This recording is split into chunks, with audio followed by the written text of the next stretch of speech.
estamos del lado correcto de la historia, porque somos el pueblo que no se arrodilla ante ningún empresario, ningún gobierno como el dictador de Mulino, ni como la ministra Salvaje de Trabajo. Vamos a seguir en lucha y en resistencia, vamos a seguir resistiendo, nos vamos a seguir organizando para poder avanzar. Hasta la victoria siempre.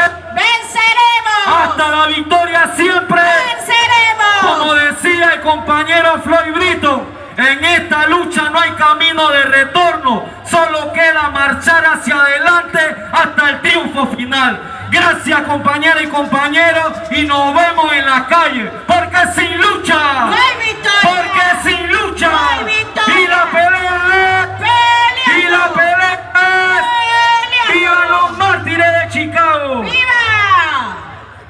¡Viva el primero! Compañeros, la bandera, los compañeros de Suntra, ya está el picón, los que tienen bandera de Suntra, que se acerquen hacia